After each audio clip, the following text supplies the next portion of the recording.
before we get into this video, I just want to let you guys know that this is another collab with another very good friend of mine. So after the video, make sure to go check him out. Make sure to tell him that I sent you. Let's begin.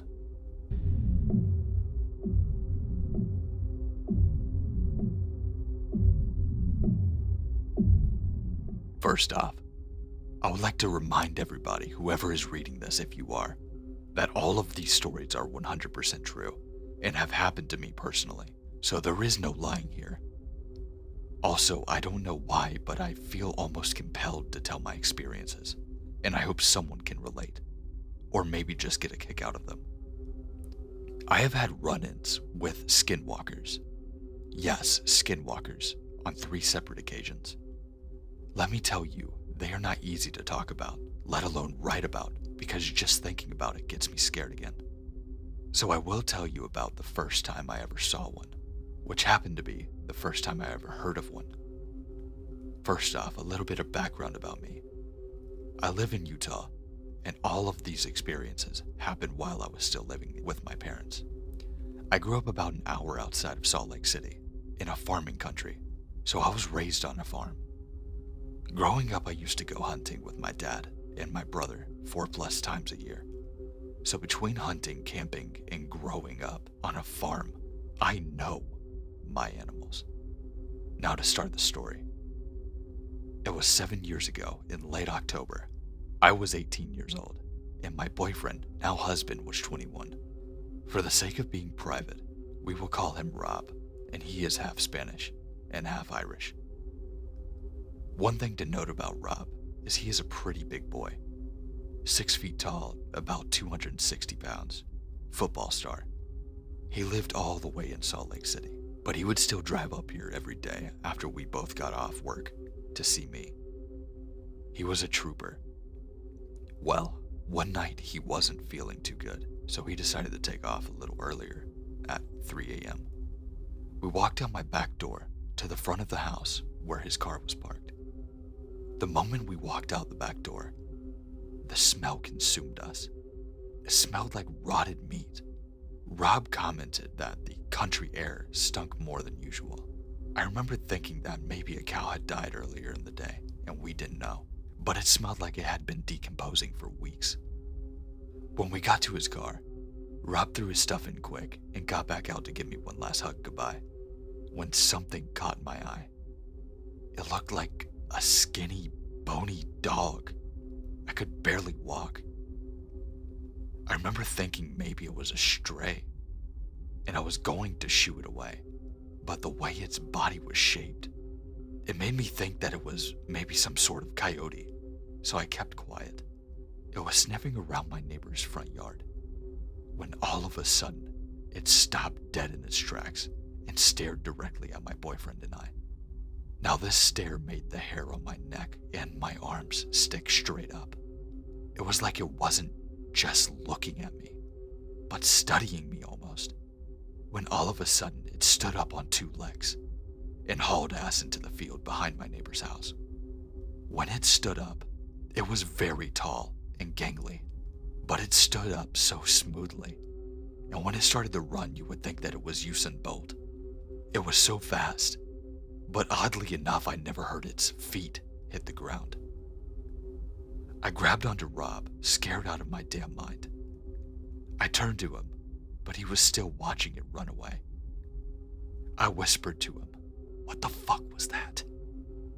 His face went pale, and he replied to me, "Hurry and get your ass inside the house. Lock the doors, shut your blinds, turn your lights off, and call me. No questions asked." I started to sprint back to the house, into the backyard, to the door, and when I got inside, I did exactly what he said. I got into my bedroom, which is in front of the house, top floor. I peeked out my window, and Rob's car was already out of sight, so he must have burned major rubber to get out of here so quickly. I have never dialed his phone number fast enough. He answered asking if everything was okay, and making sure I was fine, and asked if I had did everything he said. I again asked him what we had just seen. He told me he didn't want to freak me out, but eventually he gave up and explained to me what it was. Babe, it was definitely a skinwalker. He continued to tell me that he knew because he had seen one before and was well informed on what they were because of the Navajo friend of his, and he was there that night when he saw one for the first time too. His friend took Rob back to his house, and his grandmother explained to Rob the Navajo stories behind them and what they were, and she also cautioned both of them not to go near them. Don't think about them.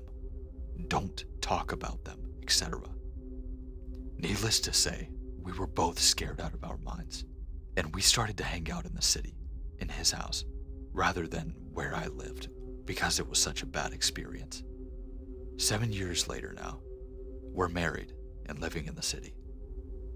We don't talk about what happened that night, unless it has to be talked about.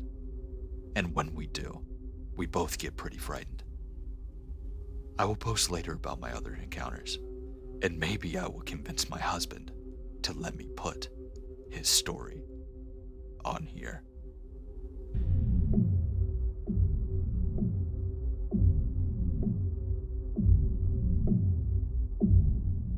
Little background first. I was serving 15-year sentence in a penitentiary in southern Arizona. What I was in there for isn't important, but during my stay there were countless things that happened that no one could explain, and even more that no one wanted to know more about. It all started with a prison legend. Supposedly years ago, something awful and unexplainable happened in the prison. Every morning, we'd be woken up and expected to stand near the front of our cells while guards visually confirmed we were present and accounted for. Apparently, about a year before I got sent there, the most brutal and unexplainable thing happened during one of these routines. A man who had a cell to himself looked very off during the check. When a guard pulled over another guard to help him check it out, they found it wasn't actually the prisoner they were expecting at all. It was a totally different man. This man was wearing the skin of the other man over him, loosely fitting, draped over him. Apparently looked like a real monster. The scariest thing was the guy wearing the skin was not an inmate. They had no idea how he even got into the prison, let alone a cell. What's worse is they couldn't even figure out who the hell he was. He wasn't documented anywhere. And what's worse than that, they never even found the body of the man of the skin he was wearing. Pretty grisly stuff, I know. And I realise that's not a go-to definition of a skinwalker, but that's what the prison called him, the Skinwalker. Didn't help that the guy never talked apparently. Anyway, that's what started the whole Skinwalker superstition around the yard. Apparently, the guy got shipped to a different spot about a month after it happened, and just about everyone in Gen Pop felt all the better for it. I heard about the story on the second day of my stay. Hell of a story to hear, to place in your home for the foreseeable future. Now on to the real shit though. Sure, the guy was the Skinwalker, but all he did in the long run was get an old lifer Navajo inmate to tell everyone about actual skinwalkers. It seemed like a lot of the prison culture actually revolved around them. Now apparently, skinwalkers are tricky to point out on the spot, but if you manage to survive around one for more than a minute or two, almost everyone can tell their mannerisms are all off. They can mimic human speech but not replicate it. They twitch manically. They have an unnatural gait while walking, but apparently they get better with experience. The old Navajo guy, his name was Carl, said that he was sure there was an actual one among the prisoners, slowly picking us off over the years. He called it the Grandmaster Skinwalker at one point. Apparently thought it had a human mannerisms down so well that you might not even be able to tell if you were cellmate for a day or two. It had to be good, he posited one night. He wouldn't expect a skinwalker to jump at any opportunity for a kill, but this one realised it had a revolving door of people to kill, and masterfully bided its time as Carol thought for years. A lot of the guys found humour in it, a lot were really on edge about it. Every once in a while in prison people snap. Sometimes you'll find your cellmate swinging in front of your bunk, strung up around the neck by his pant leg. Sometimes you just can't take it anymore. But in our yard people tended to snap in a very special way. It wouldn't be an outburst at dinner or silent suicide in the night. Guys would just stop talking, hunch over and shuffle around. Any friendships they had would be mostly out the window. They would turn into a loner during rec time. They would let their hair hang in front of their faces. No one liked to talk about it, like if they did, it would happen to them next. I felt the same way. I didn't know if it was a skinwalker or just people going crazy, but I didn't want to find out.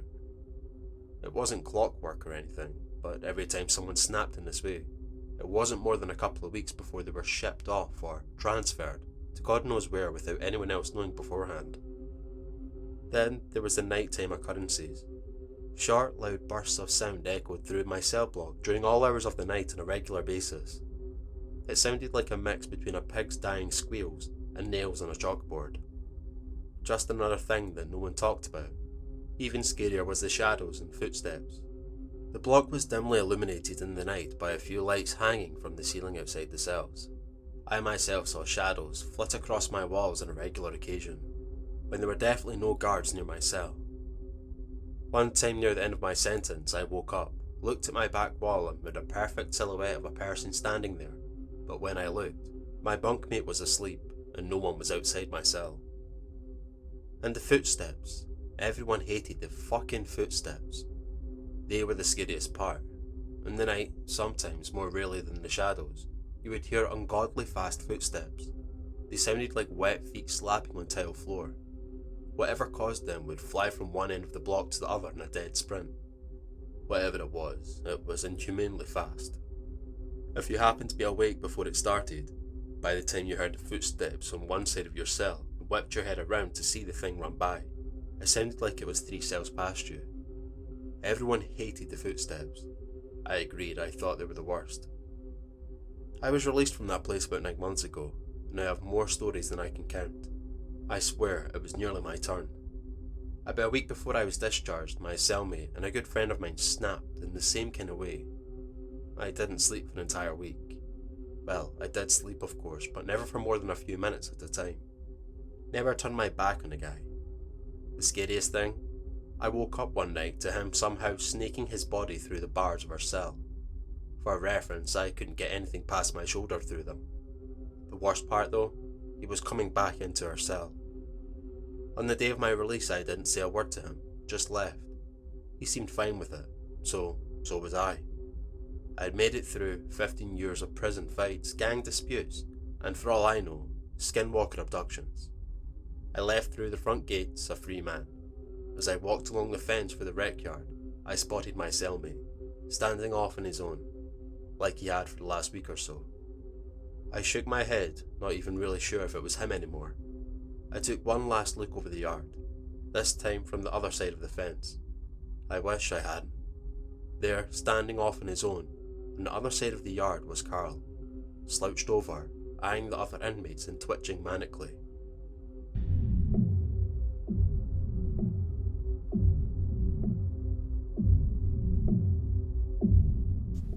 Now before we leave this video, I need you guys to do me a huge favor. Make sure to let Mr. Ramsay know that he did a fantastic job and it was exactly what I was hoping for. I couldn't have asked for better. I've known this guy for I don't even know how long now, but we've done a few things on his channel as well, and there's going to be more coming very soon, including stuff on his gaming channel as well. So make sure to go check him out and go check out his other channel as well. His links are going to be in the description, along with mine, like his Twitter, Instagram, just like me. Now, if you really did enjoy this and you would like to see more of these or more collabs with Ramsay, make sure to let me know down in the comments. Make sure to like, comment, and if you're new to this channel and like what you listen to, make sure to subscribe. We're doing nothing but growing. I've got a lot of content and a lot more coming. Just know that. So hopefully you'll see the next ones. But other than that, stay safe, stay scary, and I'll see you in the next one. I love you, Ramsay.